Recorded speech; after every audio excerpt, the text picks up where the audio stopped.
should I have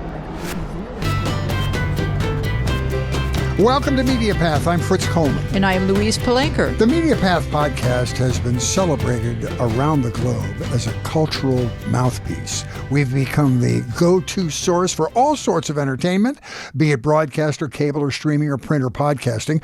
Our listeners are, honestly, movers and shakers who don't want to waste their valuable lives on marginal pastimes. So every week we get directly to the quality goods. And by quality goods, I include our amazing guests. Today, we're welcoming Tim Riley. He's a college professor, a noted author. He's written definitive books about the Beatles and most recently John Lennon, and I can't wait to get into it with him. Weezy, tell us what you have this week, first of all. Well, Fritz, you have a hearty interest in spirituality, correct? Of course. Sure. Okay, so I've been watching Life After Death with Tyler Henry on Netflix.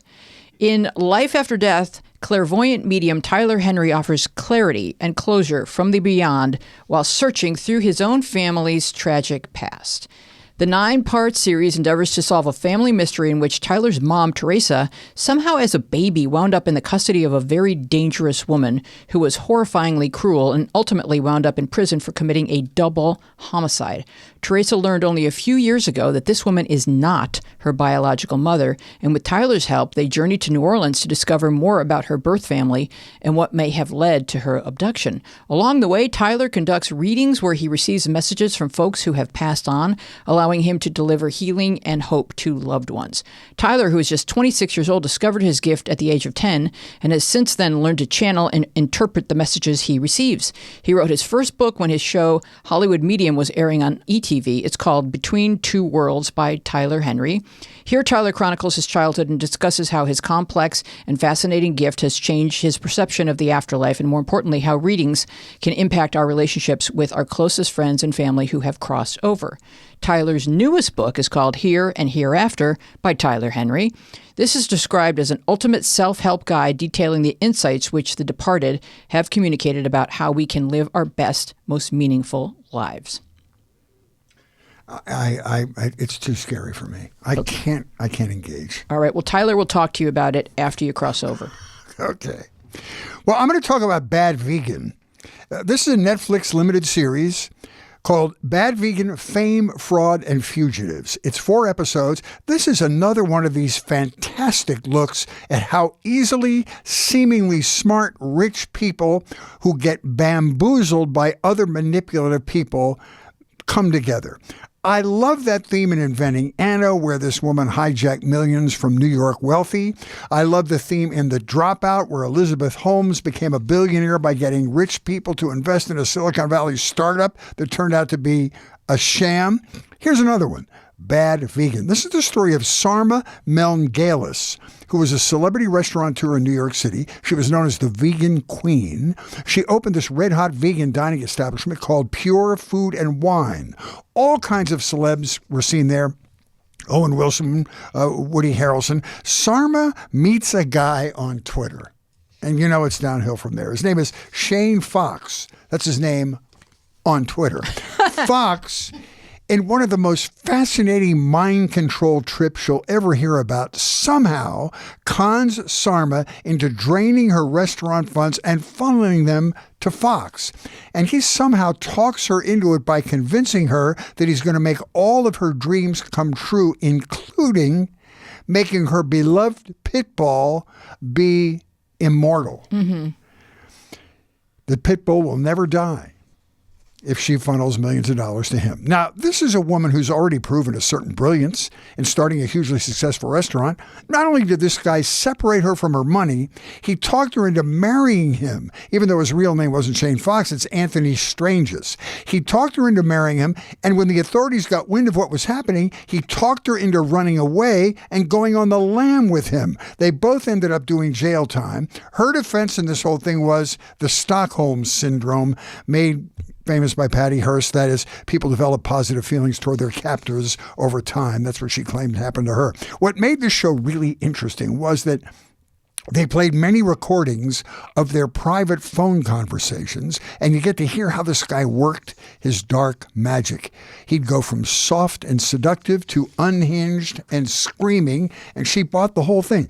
The only thing missing in it from my perspective, was a couple of sit-downs with, say, a psychologist or psychiatrist that could explain why reasonably smart people seem to be so easily manipulated by other certain people. It was really fascinating. And I know you got to look at it. What'd you think? Well, I mean, I think there's like sort of a magnetic charge that draws people, codependent people together. Like, you're going to serve my need and you're going to serve a need, whether it's a healthy need or not. Like, they kind of like, they find each other. Sort of like when we were talking to Joyce Bulifant, and she was saying, you know, as a codependent, an alcoholic can spot her across a room. And, you know, I just think there's ways that... But this guy reached out to her on Twitter, so he took the magnificent chance that she was going to fall for this. Well, I mean, he's probably putting out leads constantly, and when he finds a symbiotic relationship, you know, and also his credibility was that he is friends with Alec Baldwin, so... Oh, well, there you go. But it reminded me of this book for some reason because of the fantastical yarns he was spinning and the promises that he was making. It just sort of reminded me of this book that I read about 5 years ago called Lucky Me by Sachi Parker. She is the daughter of Shirley MacLaine, and her book recounts the jaw-dropping details of her childhood. Sachi Parker was sent by Shirley MacLaine at the age of 2 to live in Japan with her crazy, abusive, neglectful father, Steve. When Sachi was in her 20s, her mother confessed that she had done this because Steve was not really Steve, but a clone of Steve, an astronaut named Paul. And Paul had conned Shirley MacLaine into paying him $60,000 a month for space travel expenses. I think that since none of us here in our earth bodies know why we are here or where we came from or to where we will be returning, it is very possible to trick vulnerable people through religion or spirituality or fantastical stories to believe something they hope to be true. Your dog is immortal. I must send my inconvenient child to a spaceman in Japan. Jews eat babies. It really has to be in alignment with what you're already kind of wistfully dreaming could be possible. This woman wanted her dog to live forever. That guy knew how to tap into what her needs were. Yeah, there you go. Wow. It's crazy, and it's populating Netflix and Hulu and all these streaming services with a lot of good content. I'm loving it. Now, off to our guest, Weezy. He's a critic on NPR, reviewing pop and classical music. He's a professor at Emerson College. He's written some really wonderful studies of the Beatles. His first one was What Goes On, the Beatles, Their Music and Their Time, and one called Tell Me Why, the Beatles album by album, and Lennon, the man, the myth, the music, the definitive life. Please welcome Tim Riley. Tim, thanks for joining us today. It's good to be here. Thanks for having me. Thank you so much. Now, I want to talk about the Lennon aspect, and because he's the mass of contradictions, the enigma. And I love that, first of all, you're a beautiful writer. I mean, your descriptions of the relationships with the other Beatles and just putting them in historical context was really well written, Tim. And you said in the Lennon book, he was an anarchic rock and roller, but at the same time, he had a moral spine.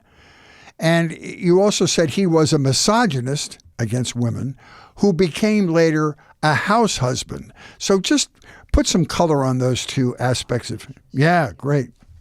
Yeah, well, it is the story I wanted to write about Lennon was I do think that his public persona, people want to think of him as a two-dimensional person, a peacenik, a renegade, a loose cannon. And the more I researched his life, the more complexity I found, as you pointed out, and the more contradictions leap out at you. And in Lennon, the contradictions are quite large. So yes, I think rock and roll appealed to him for its anarchic possibilities, the way that it was disrupting all of the traditional norms in his culture, the norms of sexuality, the norms of gender, the norms of the way people were thinking about class, the way people were thinking about what was possible in the world. And rock and roll really helped him shake the world up a lot. But at the same time, he had a very strong moral sense, even when he himself was misbehaving. So there is this really great way in which he's a moralist. He has a conservative streak, but he's also got his foot in the avant-garde. And so there's all of that stuff that you have to try and reconcile when you write about him. Talk about that moment where he's kind of the star or the standout guy in the Quarrymen, and someone says to Paul McCartney, you are the two most talented guys in town. You need to meet each other. So there's this moment where, Paul, in days before anything was recorded or saved or whatever, knew the lyrics to songs, knew the chords to songs, and Paul plays for him, and John can make the decision of either remaining the star of the Quarrymen or taking in a guy who maybe as good as him. And so John had this ability to kind of always make good choices, didn't he? Well, yeah. At critical moments, he made a lot of bad choices too, but aesthetically, that was one of the good choices he made. Of course, he knew that he had a lot to learn from Paul McCartney. McCartney did know it was a much more fluent musician than Lennon was at that phase, and Lennon sponged a great deal of musicianship off of McCartney, and McCartney sponged a great deal of songwriting caprice off of Lennon. Lennon wanted to write songs that were different than everybody else's songs. McCartney has a much more conservative streak as a songwriter. He writes a song like Yesterday, which sounds like a very traditional sort of Tin Pan Alley song. It's not a song that Lennon would ever have any interest in writing. But together, their partnership was something way beyond what either of them could accomplish alone, and them discovering that bond and how that synergy was going to work back and forth is still incredibly instructive today. One of the great stories you trace when you look at the Beatles is what a firm songwriting partnership they were in the beginning, and then how you watch them move apart all the way through to the end of the Beatles, where they're really in very different worlds by the end of the Beatles. And it's kind of amazing they stayed together as long as they did because they've moved so far apart. But actually what this does is it just opens up the idea of the band and of what rock and roll can do. The possibilities of rock and roll get bigger because of all of the freedom that Lennon and McCartney give each other in terms of being themselves in their songs. So I've always found it really fascinating part of the story, and I think Lennon's easy to overrate, McCartney's easy to underrate. You said an interesting thing in the Lennon book. Lennon's influence on McCartney was greater than McCartney's influence on Lennon. Yeah, did I say that? Yes, you did. Somebody said it and it ended up in your book. Yeah. I think what I was trying to say there was we assume the opposite. We assume that McCartney had more to teach Lennon musically than Lennon had to teach McCartney. And I think what I was trying to get at there was that I think Lennon's musicianship tends to get underrated because he's seen more as the lyric person, as the wit, as the philosophical person, and the person who's always pushing boundaries, trying really hard to step outside the traditions and do something different, do something new, do something disruptive and outrageous. McCartney has a more conservative sensibility when it comes to style. And so I think I was trying to point out that it goes both ways. It's not just McCartney teaching Lennon, it's Lennon teaching McCartney too. They both had a lot to learn from each other. What would you have to say about this whole dynamic of, we all form selves, we form our sense of self in our 20s.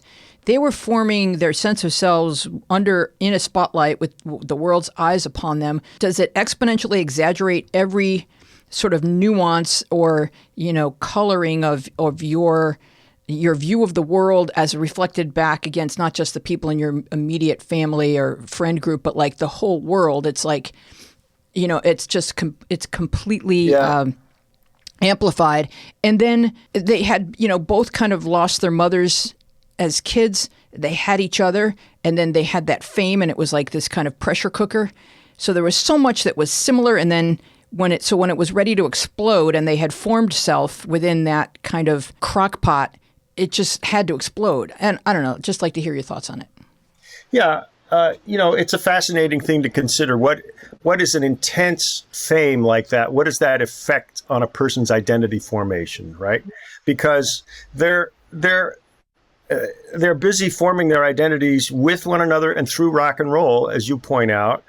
But by the age of 19 and 20, they're world famous. Right. So nobody's done with their identity formation at age 20. A lot of people aren't done by the age of 30. I'm still working on mine, right? Right. So how does fame factor into that? What we know now is that it was sort of incomplete, and they did a lot of their growing up in public.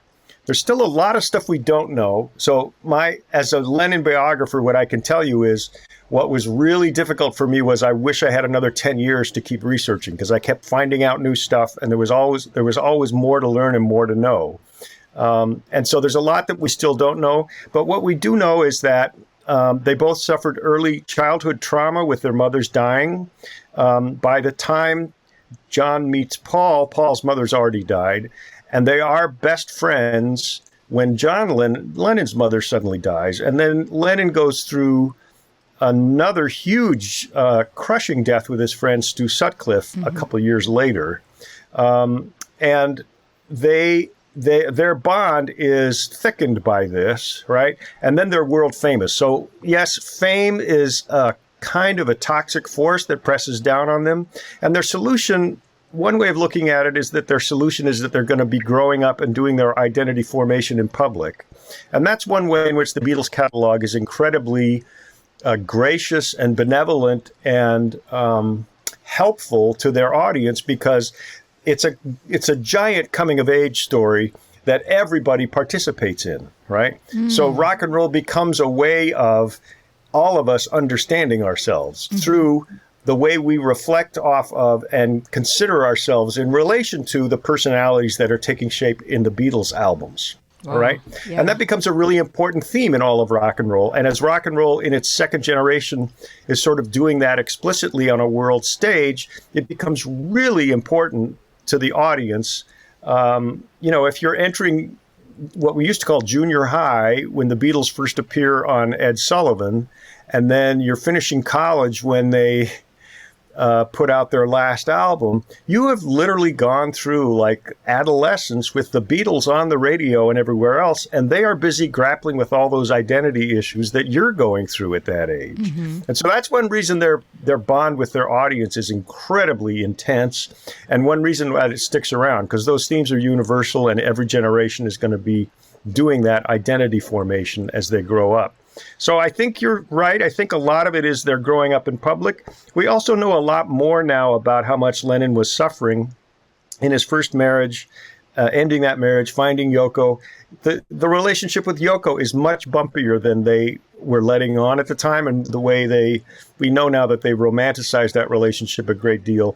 He considered it kind of a salvation, a redemptive relationship, but he brought a lot of baggage to that relationship. He had to work through a lot of stuff.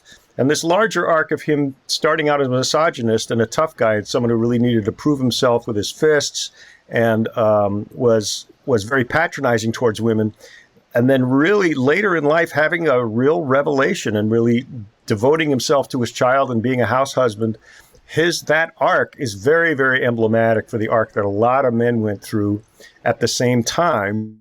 And the fact that he was able to put that in song, I think, is what sort of lifts him above most of the other songwriters there. You made a really interesting observation about his relationship with Yoko. You said that Yoko was actually John's passive-aggressive way of disrupting the band. Yeah. She was at recording sessions, places where she wasn't invited. She was at private group demos, even at Apple business meetings. And this was his way of sort of sabotaging the power structure of the band. Comment about that. Yeah, well, and it's something that doesn't get talked about in the Get Back documentary that everyone's been talking about, but they actually speak about it in this film, about how they go and have a meeting at George's house after George quits, and they're really miffed because Lennon shows up with Yoko, and Yoko does all the talking. Lennon refuses to participate. But so the way I look at this is that he sort of turns her into his shield, into the person he's going to put in between him and the rest of the band, and she's going to interrupt the normal modes of conversation they're used to, and that's his way of separating out. And it's it's not commented on enough. I think Lennon's always they always want to think of him as like the tough guy. He was really very conflict averse, and this was a very passive aggressive way for him to really express his growing disenchantment and ambivalence with the band. And it took him a long time. So he gets together with Yoko in, say, May or June of 1968. And it's another year and a half before he announces to the band that he has to leave. And he says he has been sort of itching to leave that whole time, but he's very torn because the band their muse isn't finished. They're still working a lot. They still have all these great material and energy flowing between them. So on one level, it wouldn't make sense to leave the band. On another level, he's doing all of these independent avant-garde projects with Yoko like crazy outside the band, and that is thrilling and much more fulfilling to him than the stuff that's going on with the band. So he's hanging out with the band out of a mixture of insecurity and obligation and duty. And when he finally gets up the nerve to quit, he has spent the last 18 months of his membership in the band slowly inserting Yoko and making her the target of everything. I think it's really one of the smaller gestures that we don't really critique Lennon enough for, right? Is that he sort of lets her take all the heat and she becomes the target. And then everyone blames her for breaking up the Beatles. Well, there's no way Yoko would have shown up at all these business meetings or studio sessions if Lennon had not insisted that she be there, right? And there's no other Beatle who could have brought a Yoko Ono figure in and foisted them on the band the way Lennon does with Yoko Ono. And I just, Weezy, if you'll forgive me, I want to go back to the point you made earlier about them having to realize their identity in public. Even before the Beatles, the origin story of John Lennon was tumultuous.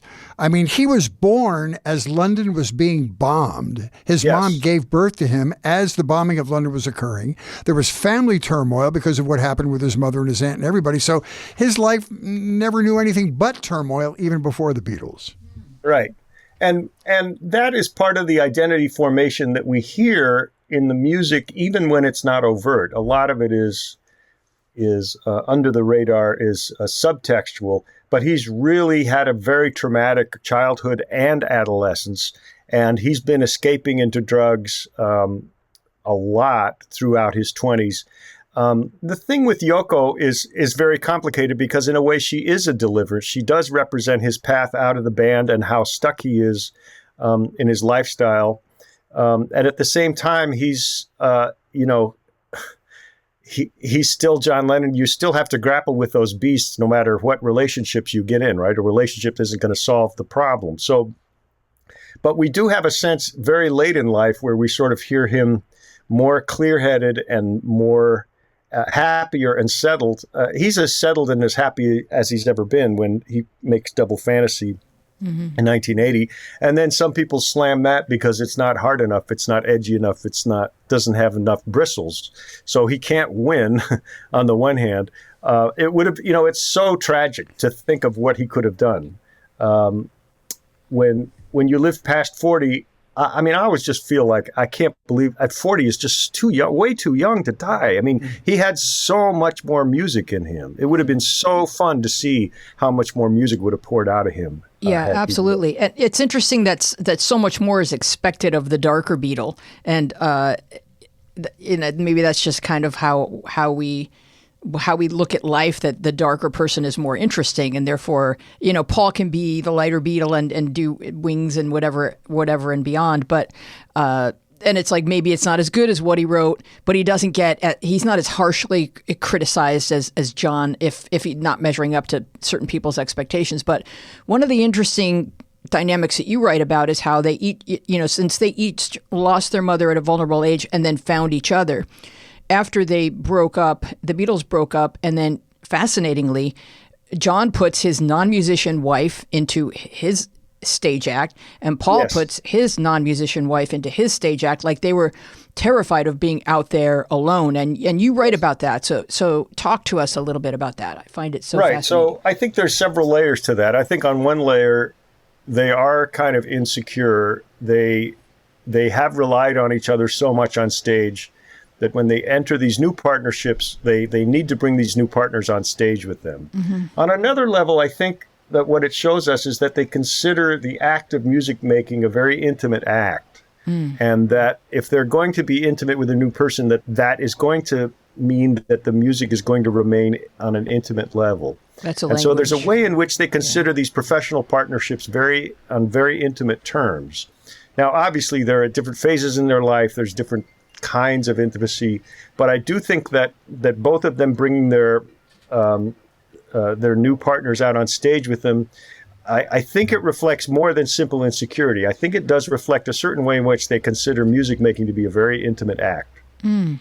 Interesting. The Beatles and how they became schooled in American music is sort of common across all of the forefathers of the British invasion. And that was that Liverpool was an entry point for American products like rock and roll records. And many of the acts in the British invasion talk about trading records with or buying records from merchant sailors who came back from the States on their travels with all these new interesting country and blues records. And they would have these huge weekend record swaps on the docks. Yes. And John did that, as did Paul, and as did, the Rolling Stones and Led Zeppelin. And all these people seem to have had the same basis for their enthusiasm about American blues, which they ended up teaching American children about their own music style.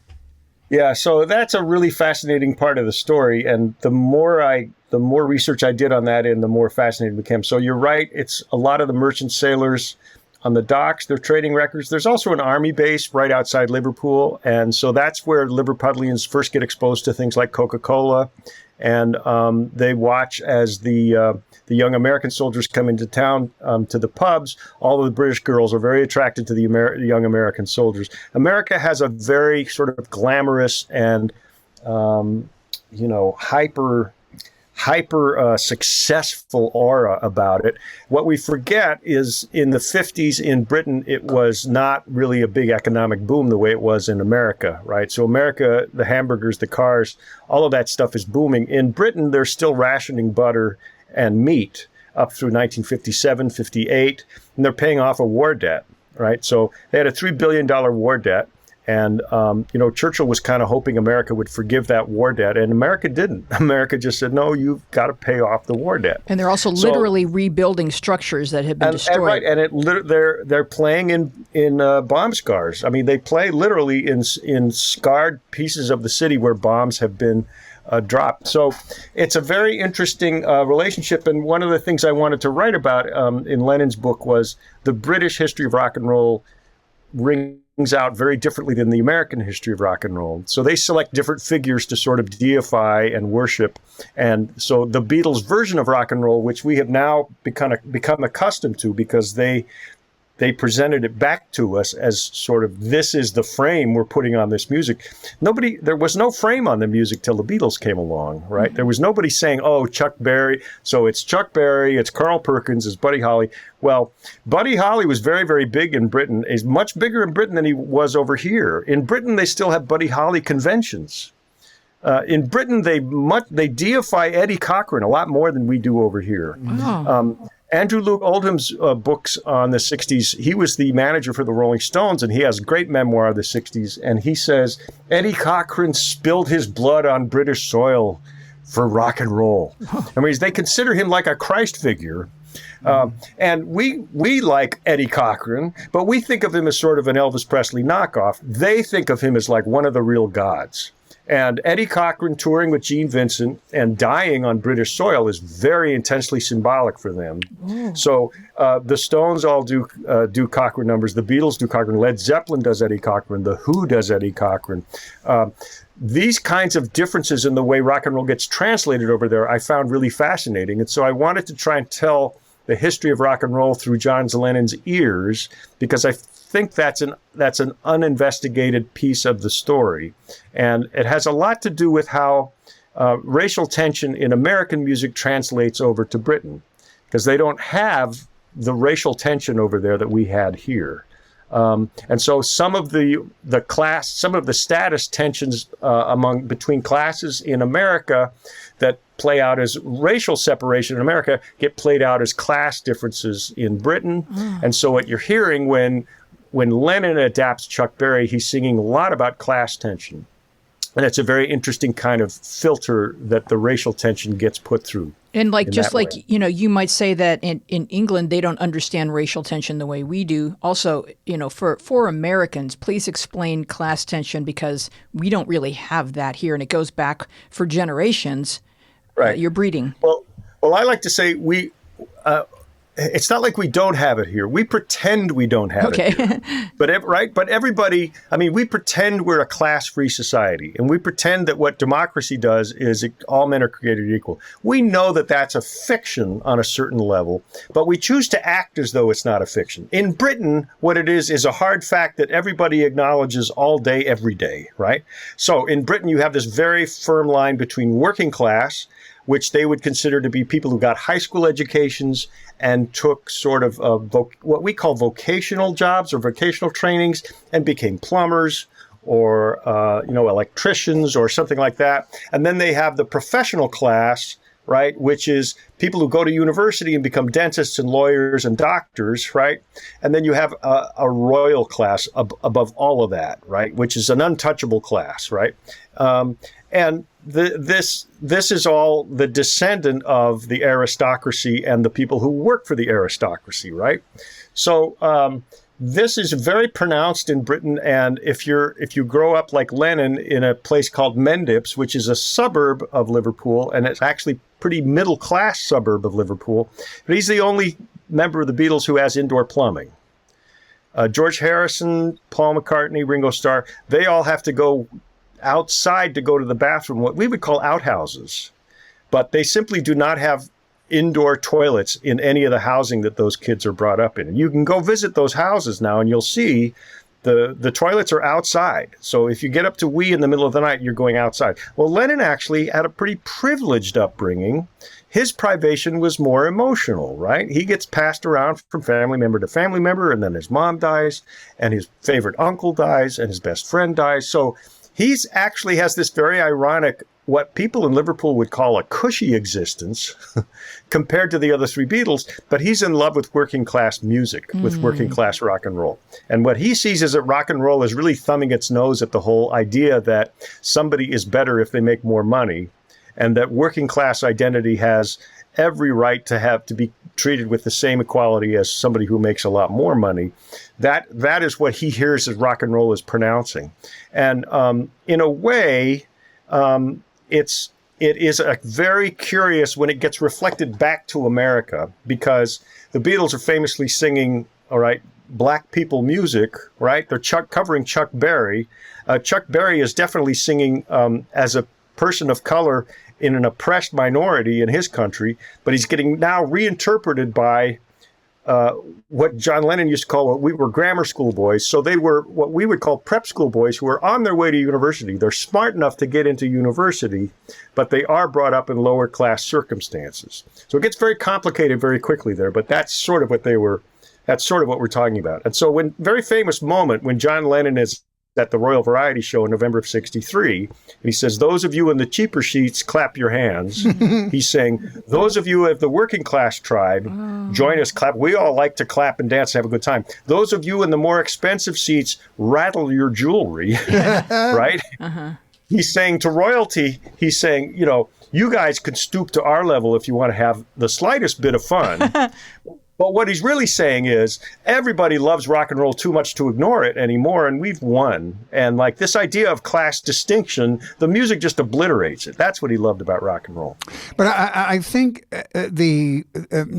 beyond Chuck Berry, even more bluesy acts, the Muddy Waters, the Howlin' Wolf, all those guys, I think they empathized with the emotion in that because they felt oppressed because of their economic circumstances in southeastern England, like the blacks in America did. Not for the same reason, but the underdog quality of that music seemed to resonate with all those British guys that are blues-based rock and roll people. And they also, and you talk about this at length in your book, they also have an identical origin concept, which is Skiffle and the Lonnie Donegan era. All those guys looked up to him as a hero. First of all, explain what Skiffle music is and how important it was to early rock and roll.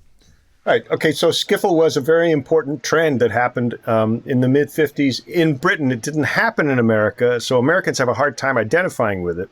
But there was a guy named Lonnie Donegan, and he brought out this brand of music called Skiffle, and it was wildly popular, mostly because it was really cheap and easy to imitate. So all you needed was a guitar and somebody on what they called a bathtub bass, right, which was literally a bathtub a tin bathtub basin, and you'd stick a broomstick in it and a string, and you'd get like a fake bass, right? Mm-hmm. It wasn't even a real bass. You weren't playing notes. You were just playing these low thumping sounds. It was partly a percussive instrument, and you could imitate the sound of this in a washboard. So running a pick or running just a pencil across a washboard to make a rhythmic sound, you could imitate this so quickly that many people in Liverpool told me it wasn't, is your brother in a skiffle band? It was, which skiffle band is your brother in? Because everybody was in a skiffle band. It was a huge explosion. And it lasted for a year or two, and that's where everybody came up and got started early on in rock and roll with those skiffle bands. And it was because Lonnie Donegan had this really great kind of energetic, free, pure, spirited way with singing a song, and he had a couple big hits over there, and everyone went out and they could immediately imitate it. So it was a very important sort of like middle step, right, between amateur and professional. You were in a skiffle band, and everyone was listening to it, and everyone was talking about it. And skiffle translated pretty easily into rock and roll, because if you could master skiffle on those homemade instruments, then you could translate it onto a drum set and a bass guitar pretty quickly. So let's talk about birth order for a moment, because I think the age difference between George and Paul and John is interesting in that which raises my question. Is it possible that George was equally as talented as a songwriter, but because he was only 15 and they were 18 when the group launched, that they never quite took him seriously as they would have if he had been their age? Yeah, it's a question that a lot of critics have pondered and pored over, and it's impossible to know, right? Mm-hmm. It's a counterfactual. We'll never know. Mm-hmm. What we do know is that they didn't take him seriously for the longest time, and they did treat him rather shabbily as a songwriter. But we know that they encouraged him madly, and that by the second album, they were encouraging him enough that he gets a song on the second album. Mm. Now, he doesn't really develop as a songwriter for a couple of years, and he does lag behind, but his development is one of the really curious things to trace through the Beatles catalog, because by the time you get to the White Album and Abbey Road, George is as good a songwriter as Lennon and McCartney, and watching that development is really fascinating. But they also give George great Lennon and McCartney songs to sing. I'm Happy Just to Dance with You, and Lennon has quotes saying, we thought George was great, and we were trying to get him to step forward. But there's a piece of George's personality that's a little bit more a side person. He's not a lead singer, right? He's not a front person for any kind of band. But they always gave George and Ringo a song to sing, and usually they each got a song on side one. If you look at that first album, you get all four singers before side one is over, and I think that's very deliberate. I thought there's a really interesting point that you made about George and his musical history. We know that he was drawn to Eastern thought and led the boys into Eastern thought later on, studying over there, and also adopting and introducing the world to sitar music and Ravi Shankar and all these sort of Eastern musical philosophies. And then come to read in your book that George also listened to a lot of Indian symphonic music when he was younger, as a young boy in his home. And I wonder if you see the arc between that early exposure and what he did in, like, the All Things Must Pass album. Right. So apparently I discovered, and a few other Beatle authors have discovered, that his mom really liked to listen to Indian music on the radio when the BBC would play Indian music. And apparently this was one of her favorite things to do. So he got exposed to the Indian music very early on. So we think that that's one of the reasons. The other reason is that there was a sitar on the set of the movie Help, and he picked it up and was playing around with it, and he discovered that he was fascinated by it. So he travels to India and he meets Ravi Shankar, and Ravi Shankar takes him on as a student. And we know that he was a pretty serious student because he got good enough that he was able to judge for himself, I'll only ever be so good on this instrument. It's not something I can really pursue much further because I just don't have the facility to get as far as my master, Ravi Shankar, so I'm going to stop. But he always loved it, and when I saw George Harrison on tour in America in 1974, he was still having Ravi Shankar open his shows for him. Now, the irony here is that Ravi Shankar is easily the most westernized of all Indian musicians, right? So Ravi Shankar's mission is to make Western music palatable to the Western, to the Western mind, to make Indian music as palatable to the Western ear as possible. So what we're listening to is an Indian musician who's desperate to be popular in the West. Okay, we're not. So I have questions about how authentic and how sort of what the real serious Indian musicians make of Ravi Shankar. And so that's a question I have. The other question I have is, of all the Indian music experts I've spoken with, in the Indian music tradition, there is no separation between musical capacity and musical virtuosity and spiritual quest, right? So to play an instrument well is a spiritual endeavor in India. There's absolutely no such thing as a non-believing sitar player in India, right? Wow, that's interesting. To play the sitar means you are pursuing a spiritual communion with your maker, right? So what I'm curious about is how this Western Indian figure, Ravi Shankar, introduces George Harrison to all of these spiritual concepts. Because if you play the sitar, it's like some variations of judo or martial arts, right? There's a spiritual element to the discipline. It's not something that you can do in a detached way. It has a spiritual component to it, built into it. So I'm very curious about that, and whether we should think of George Harrison's understanding of Indian music as watered down or westernized. I'm still not clear on a lot of that. I just found that it was fascinating that it seemed like it was something familiar from his youth when he got to be an adult and could manipulate public taste about music. Yeah, well, apparently it was something that his mom enjoyed listening to. There's several different sources for that. So we know that that's true. By the time he gets to All Things Must Pass, he's actually moved through his sitar phase, and there's a lot of spiritualizing on All Things Must Pass, but he doesn't play sitar on that record at all. The sitar phase passes pretty quickly. It's 65 to 67. Okay. There aren't any sitars on Beatle albums after that. Okay. Now, I want to cut to what you've been creating lately, Tim, because I'm noticing that you're sort of groundbreaking in a way, to me anyway, as an author, but maybe you know more about this than I do, but it seems like your newsletter, The Riley Rock Report, and your new book, What Goes On, are multimedia. Do you see this as the future of publication, where all books will contain hyperlinks to better tell their stories? It's sort of like Wikipedia, but because I'm wondering why Kindle experience or ebook reading didn't do that 10 years ago. But because it seems so obvious to me. I remember the first book I read on my iPad was Me, the Mob, and the Music by Tommy James. And every time he would mention a song, I would leave the book and open up YouTube and find the song. And I thought, well, within a year, this is all going to be integrated. But it hasn't been. So talk about that for a moment.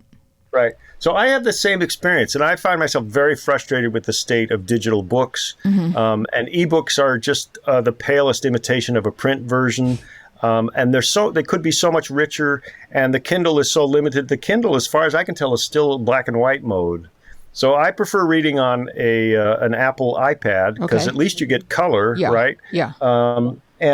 So I read most of my books on my iPad, and the links now when I was putting together my anthology of scattered essays and reviews and profiles and interviews from the past 40 years, I decided I wanted to self-publish because I couldn't find any publisher who was putting out any music books that had any kind of interactivity in it or any kind of multimedia books. Now, they will drop a book every once in a while, and they'll say, oh, this is multimedia, and it has one video in it. And I just don't think that counts as multimedia. When I want multimedia, I want extra links. I want resources. I want links to the music. I want to be able to stop and listen to the music as I go along. So I decided I'd just self-publish this thing. And we're on a good course to publish next year. And what I'm doing is releasing chapters in serial form as a newsletter and a podcast to build up the audience before we publish the book. But the book is a completely different kind of book than you've ever encountered before, because it has this interactivity, and it's part of something much bigger. It's gonna shoot you out into the web to do a lot more exploring, and I'm going to bring you onto my website in other areas to do more reading and find more links and ways of understanding the music at a deeper level.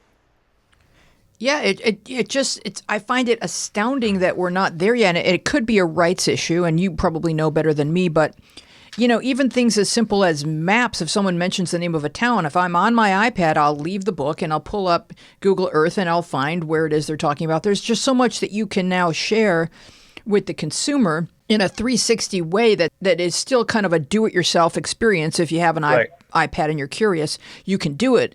But I'm noticing in what you've written recently, it's like you have YouTube tutorials that match, and then you instruct people to, start this and hit pause, and then go into Spotify and start the song, and then they should kind of like track along with each other. So tell us about that. Well, so with the Beatle book, What Goes On, I developed 20 songs, 20 listening guides for songs. And these are silent videos that you queue up alongside the player, whatever player you want to use, your CD or a streaming service, and it does a countdown so you can sync it up. And then you'll see in real time all the details and the different layers of meaning in the song go by in a listening guide. And I did this for the Beatle book, and, I really think that the publishing industry has a lot to answer for. I think they're woefully anti-innovation, anti-experimental. This didn't involve applying for any rights. These videos are silent, right? So I figured out the workaround. All it takes is a little imagination, a little creativity, a little innovation, and you have a whole new multimedia way of blowing out what's there on Beatle records and helping people listen more deeply to the existing details on Beatle records. And that's what I want to do on this new anthology, too. I want to take them sort of deeper into the text and help them listen more closely and more dynamically and have a richer experience of, the insights on the page and the music as it happens. And I, as a music critic, I watched the music industry implode over the past 20 years. And I think it was really tragic, and there was very little accountability, right? And we're watching the same thing happen now in publishing. It's really tragic, and it's due to a lack of innovation, right? Everybody is reading on their phones and their tablets, and everybody senses, wait a minute, there's so much more could be happening here. And the publishing industry is not answering that need. And it's quite pronounced by now. I think they're way behind. I would really like to see them try to catch up. But they're using these rights issues as an excuse instead of saying, all right, so how do we deal with the rights issue? And there's a lot of different workarounds that they could get to, including paying rights or cutting new deals for books and music rights. And the fact that no one's doing it, I just think is shameful. I think in old bloated business models, people are in job protection mode and they just want to reach retirement. So it's not as innovative as tech where, they'd be there much, much more quickly. Talk about the anthology. Are you working on that now? And when will that launch? Yes. I'm hoping to release the anthology sometime in 2023, but it's a collection of pieces, book reviews, record reviews, CD reviews, concert reviews, all kinds of things that I've written over the past 35 years. And it's really a history of pop music between, say, 1988 and now, through a lot of stuff that was published once in the Boston Phoenix or on NPR, but needs to be collected and put in one place. And it really tells the story of a lot of different bands, both big and incidental, both popular and obscure, that I was covering while I was covering the club scene for the Boston Phoenix when I first got here, and later on for NPR. And it takes you through in real time. This is what things sounded like. This was the context we were hearing these things in. And here's how it's grown. Here's how it's developed. Here's how we listen to it now. And compile it together into a major anthology. It's 800 pages. It'll be about 80 megabytes on your iPad, so it's not very heavy. But it has a wonderful color design, and at the beginning of each chapter, you get the option to listen to a chapter, so I narrate every chapter. So if you want to read half a chapter and listen to me read the second half, you can do that. At the end of the chapter, there's all the music links for all the music that's included in that chapter, and you can link. Some of those are custom playlists, some of them are albums, and then there's all these outside links that I'll put there for further investigation, right? So you can click through to my website, which is a really rich resource for music history, music criticism. Oh, that's amazing. And what do you have a favorite Beatle-themed movie? Beatle theme? Biopic, because I know there's a new one on John in which Sean and Julian are, and I thought before we get to that, I could ask you if there's one, if people haven't seen a Beatle movie, which one should they watch first? Yeah. So I'm not a big fan of most of them, but I'll cite a couple that I think that I do a respectable job with the story. One is Backbeat. Yes, I love Backbeat. That's the Stuart Sutcliffe Backbeat, one. which is about Hamburg and Stu Sutcliffe, and it's got a really terrific soundtrack. They did the music well, and the story's really pretty great. The performances are really good. And then the next one is Nowhere Boy, which was a few years ago. And there's some really wonderful stuff in Nowhere Boy about his mother, Julia. And she really was, everyone describes her as colorful and a free spirit. And there's a scene in Nowhere Boy where she puts a record on in the jukebox and starts dancing, and Lennon is mortified, embarrassed by his mother's behavior. And you realize, oh, he was a regular teenager, just like everyone else. They were mortified by his mother, right? I just thought that was really a wonderful, sweet touch for them to add. I also like the performance of the Uncle George character in that movie. So those are the two I would recommend, yeah. You know, we've talked about Stuart Sutcliffe a couple of times, and it may be the most dominant male relationship he had in his life, John. They were students at art college. Talk about his relationship with Stu Sutcliffe, who he was and what he meant to John. So he's a really fascinating figure. There was a good article in the New Yorker recently about him. He was a painter, and they talked him into playing bass. And this sort of tells you how much they were really big art fans, and they saw rock and roll as a piece of this art movement that was going on. Astrid Kircher, when I interviewed her, she said that their favorite thing to do, Stu and John, was to go spend the afternoon at the museums in Hamburg and just hang out and just go look at all the paintings. And when they were at a nightclub one night, they recognized a figure across the room. And this was Eduardo Palazzi. And he was a very famous pop art figure at the time who had just started teaching in Hamburg. So if you can imagine the acuity and the passion that these young musicians had for art, that they actually recognized Eduardo Palazzo, who is not the kind of person most people would recognize, right? They were big enough art fans that they recognized this artist in the club. They introduced themselves, and Palazzi ultimately takes Stu Sutcliffe on to be a student. And Sutcliffe is drawing these huge oil canvases. They're vast. They're really wonderful. And he's a very promising painter, and he's struck dead by a brain hemorrhage. I think he's only 20 years old. And he has left the band to pursue painting, and Lennon feels like this is kind of a betrayal. That's a very tough decision for him to drop out of the band. But losing Stu Sutcliffe is a major loss and trauma for John Lennon. And peripherally, I think you talked about an aspect of British life which we don't have here, but was the proving ground for so many great rock and roll artists. That is the art school. I mean, yes. You had Clapton, you had all these rock and roll guys that either weren't scholastic and couldn't find their place on the planet, but thank God they had these art schools that they could go to after what we call high school, where they got to flex their art muscles. Talk about that in England. And I always thought that they need to instigate something like that in this country. Yeah, I agree. So art school was sort of like an escape hatch for many of students who wanted to do university, were smart enough to get into university, but were not academic. We're not formally in the academic mainstream, let's say, had too much creativity going on. So instead of studying music, they shuffled all these kids off to art school. And there were a ton of musicians at art school. In fact, in my book, I detail the top 20 or 30 British invasion figures who all went to art school. Wow. And it was like a proving ground. I mean, this is really where they found their voice, and they figured out a lot of the stuff that they were teaching in art school, they could apply directly in the music. A lot of the principles spilled over into the music quite easily. So Pete Townsend, for example, goes to art school, right? And it just makes a lot of sense when you understand sort of how visual these people are. Like the Beatles take all of their album covers very seriously, and their visual persona is a very big piece of their persona.